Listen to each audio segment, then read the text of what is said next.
যাদের গ্যাসের সমস্যা তারা এরকম পেঁপে রান্না করে খেতে পারেন। পেঁপেটা প্রথমে সিদ্ধ করে নিচ্ছি, এখানে রান্না করব। প্যানে পেঁয়াজ রসুন কুচি করে দিয়ে দিলাম, পুড়ে যাচ্ছিল, একটু পানি অ্যাড করে দিলাম। দেওয়ার পরে মশলা অ্যাড করবো। বাঙালি তো মশলা বেশি খায়।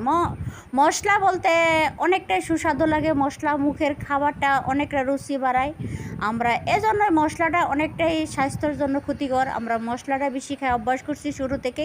তার জন্য এখানে মশলা অ্যাড করার পরে একটু কষে রান্না করছি। মশলা বলতে মরিচের গুঁড়ো, হলুদ, ধনিয়া যা কিছু আছে অ্যাড করে দিলাম। দেওয়ার পরে এখানে একটা বেগুন দিয়ে দিলাম। বেগুনটা দিলে খাবারটা অনেকটা অন্যরকম আসে। এখানে ভাপ দিয়ে রাখা, সিদ্ধ করে রাখা পেঁপেটা অ্যাড করে দিলাম। দেওয়ার পরে আবারও কষে রান্না করছি, সবগুলো একসাথে দিয়ে একটু পানি দিয়ে রান্না করব। এই পর্যায়ে দেখেন আমি একটা টমেটো দিলাম, কারণ বাচ্চারা তো খেতে চাইবে না, তাই রান্নাটা একটু সৌন্দর্যের জন্য ওরা যাতে নেই এরকম আমি অন্যরকমভাবে রান্না করলাম। আপনারাও খেতে পারেন। কেমন